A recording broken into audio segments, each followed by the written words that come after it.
I'm not proud of the first thing I thought when I pulled onto my street that Thursday afternoon. It wasn't that somebody had gotten hurt or that something terrible had happened to my house. It was that my 17-year-old son had finally gotten himself into trouble while I was still grading sophomore history essays. 3 patrol cars were sitting in front of my driveway with their lights flashing, 2 officers stood near my mailbox, and my boy had his hands where they could see them, while 6 broad-shouldered men in jeans and hoodies stood quietly beside him without saying a word. Then I noticed the woman across the street, smiling. That's when I realized none of this had happened by accident. My name is Lauren Bennett. I'm 42 years old, and until last spring, I believed the worst thing a homeowners association could do was complain about the color of your mailbox or send passive-aggressive emails about leaving trash cans out too long.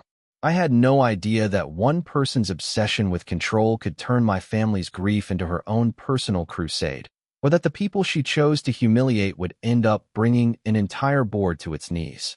My husband, Eric, served 20 years with a special operations unit before cancer took him 3 years after he retired.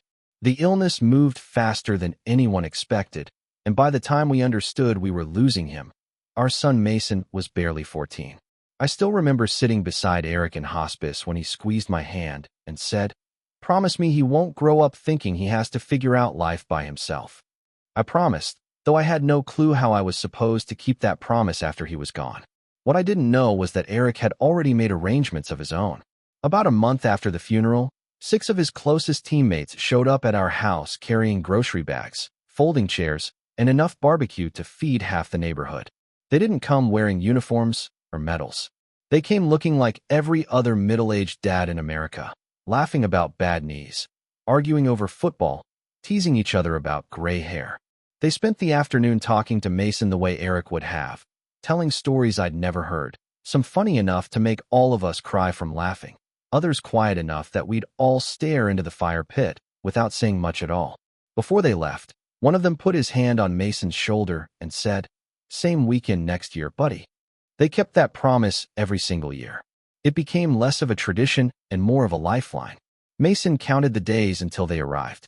They taught him how to fix things around the house, how to change brakes, how to throw a decent steak on the grill without burning it, how to carry himself when life got heavy. Nobody barked orders. Nobody played soldier. They were simply the men who loved his father enough to keep loving his son. By then we'd moved into a neighborhood outside Wilmington, North Carolina, hoping for a quieter life after everything we'd been through. Most of our neighbors were kind. Mrs. Alvarez next door baked cookies every Christmas. The retired couple across the cul-de-sac always waved when I left for work.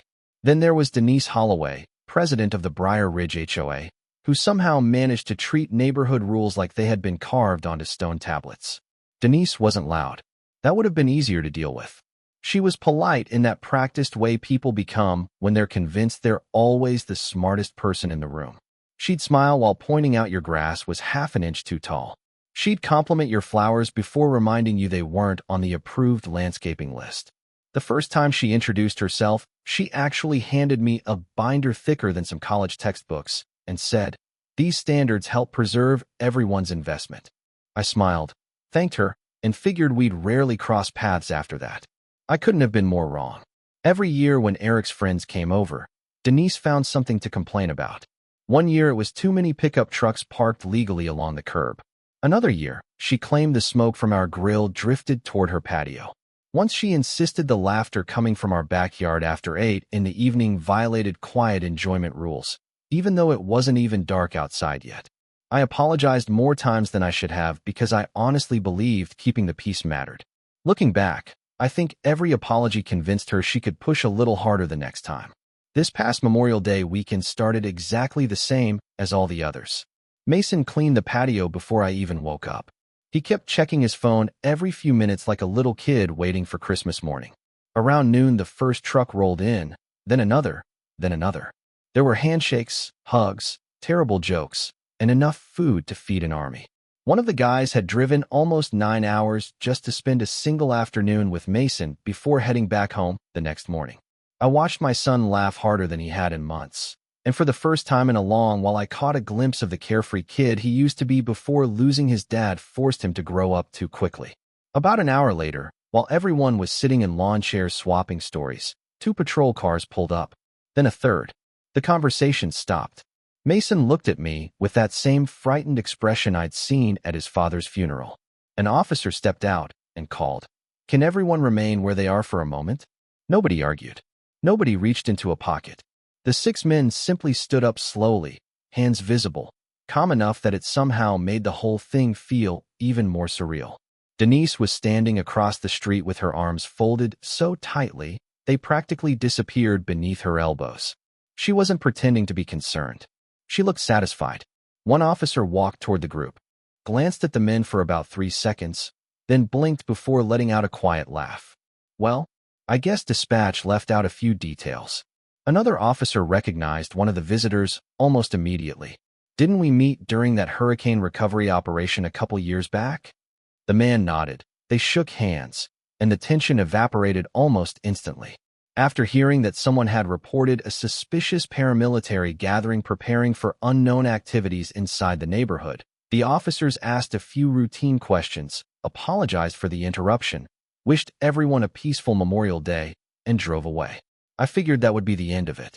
I was wrong, because while the patrol cars disappeared around the corner, Denise never stopped watching us, and the look on her face wasn't embarrassment. It looked like someone who had just decided that if one plan failed, she'd simply find another.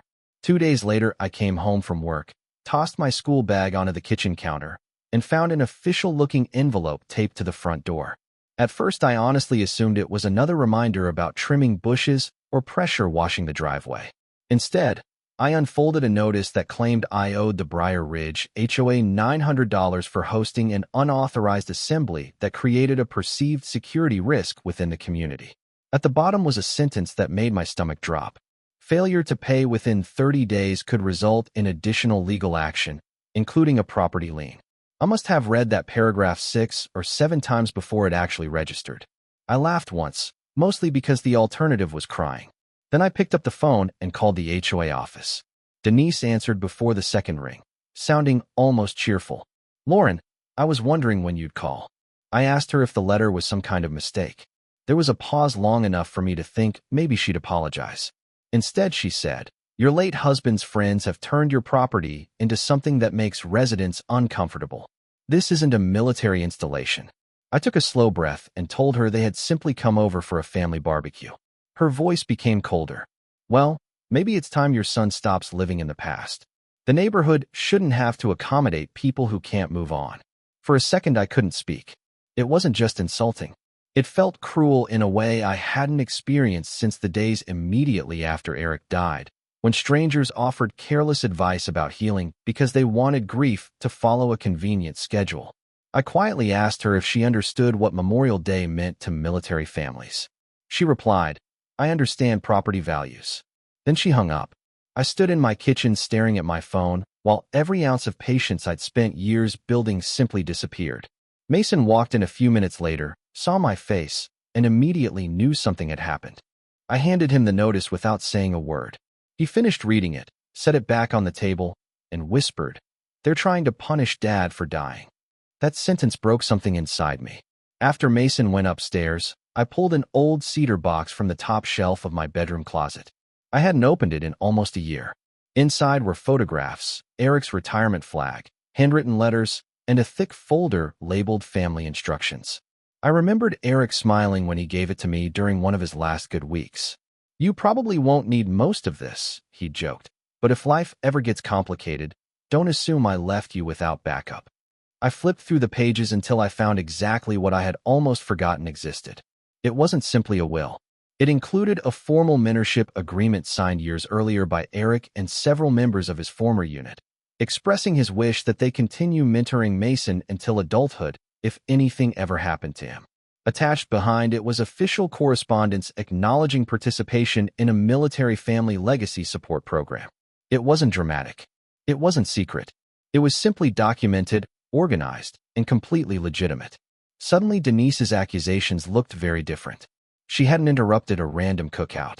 She had interfered with an established support arrangement connected to a fallen service member's family. I scanned every page that night, backed everything up in 3 different places, and called an attorney whose practice focused on military families. His name was Daniel Brooks, and after listening quietly for nearly half an hour, he finally asked one question. Did she actually mention your husband's death during the phone call? I repeated her exact words. The silence on the other end lasted several seconds. Finally, he sighed and said, Lauren, don't respond to her again. Let me handle this. By sunrise the next morning, Daniel had already sent preservation notices requesting every HOA email, meeting minute, complaint record, and internal communication related to our family. He also advised me to write down every interaction I'd ever had with Denise, no matter how small it seemed. Once I started writing, I realized there were far more incidents than I'd remembered. The complaints about parked trucks, the landscaping citations, the emails questioning overnight guests, the photographs she'd apparently taken of our backyard gatherings. Looking at everything together, it stopped resembling neighborhood management and started looking like a pattern. 72 hours later, another certified envelope arrived, but this one wasn't addressed to me. It was delivered directly to the HOA management office. I only learned about it because one of the board members, a retired accountant named Harold, knocked on my door that evening looking pale enough to be sick. He asked if we could talk privately. Harold admitted he hadn't known Denise had escalated things so far. He believed she had simply reported a noise complaint. Instead, the board had just received notice that multiple agencies had requested documentation regarding potential discrimination and harassment involving the surviving family of a deceased service member. Lauren, he said quietly, our insurance carrier is already asking questions. I thanked him for telling me, but I also told him this had never been about revenge. It was about someone deciding that my family's loss was an inconvenience she wanted removed from her neighborhood. Within days, the atmosphere around Briar Ridge changed completely. Denise stopped walking confidently through the neighborhood with her clipboard. Contractors whispered outside the clubhouse. The property manager made repeated trips carrying boxes of files to waiting attorneys. Homeowners began calling me instead of avoiding me. Some admitted they'd received similar treatment over much smaller issues, but had always been too intimidated to fight back. One Marine veteran from 3 streets over-introduced himself for the first time and apologized for never speaking up sooner. I figured she'd eventually find another target, he admitted. Turns out I was right. Then local reporters started calling. At first I ignored them because I didn't want Mason dragged into a public fight. But after another television station somehow obtained a copy of the original violation notice, Daniel suggested that remaining silent would allow other people to shape the story for us. We agreed to one interview under one condition. The focus would stay on respect for military families rather than personal attacks. The interview aired 3 weeks after Memorial Day. They showed old photographs of Eric coaching Little League, volunteering after hurricanes, grilling hamburgers with Mason sitting beside him, wearing an apron 3 sizes too big. They interviewed neighbors who described the annual gathering as the most peaceful event our street hosted all year. They also asked Denise for comment. She declined, releasing only a short written statement claiming the board had acted in the community's best interest. The public didn't buy it. Neither did many of our neighbors. The next HOA meeting overflowed into the parking lot because so many homeowners showed up demanding answers. People who had barely spoken during previous meetings suddenly stood in line for nearly 2 hours. One elderly woman looked directly at Denise and asked, exactly what threat did a grieving teenager and 6 middle-aged men eating barbecue pose? Nobody answered. Another homeowner held up a copy of the violation letter and asked why board resources had been used to target a family honoring Memorial Day. Again, silence. By the end of the evening, several board members openly distanced themselves from Denise's decisions. The confidence she'd carried for years was gone. For the first time since I'd met her, she looked like someone who finally understood that authority without accountability doesn't last forever, and that realization was only the beginning of what happened next. Over the next 2 weeks, the dominoes kept falling. Only now they were falling in full view of everyone who had once assumed Denise could never be challenged. The HOA's legal bills climbed higher almost by the day. The management company hired outside counsel, and rumors spread faster than the official emails ever could. Every afternoon when I came home from school, another neighbor would wave me over to ask if the latest story they'd heard was true. Some were embarrassed they had believed Denise's version of events. Others admitted they'd been afraid to question her because nobody wanted to become the next target. I understood that feeling better than anyone. Fear has a way of making decent people stay quiet, and silence is exactly what gives bullies room to grow. Then, on a warm Tuesday morning, Daniel called me with news I wasn't expecting. "Lauren," he said, "their insurance carrier has formally reserved the right to deny coverage if the investigation confirms intentional misconduct." I sat down at my kitchen table without saying a word. He continued, "That means individual board members could become personally responsible for part of the legal costs." I didn't celebrate. I just closed my eyes and thought about how unnecessary all of this had been. None of it started because of money. None of it started because of a dangerous situation. It started because one person looked at a grieving family and decided compassion was less important than control. A few days later, Denise resigned. There was no dramatic speech, no apology, no explanation posted on the community website. Just a brief announcement that she was stepping down for personal reasons. The neighbors weren't fooled. Everyone knew exactly why she was leaving. Within another week, the management company itself was replaced after its parent corporation concluded the public attention was becoming too damaging to ignore. The new board president asked if he could come by the house.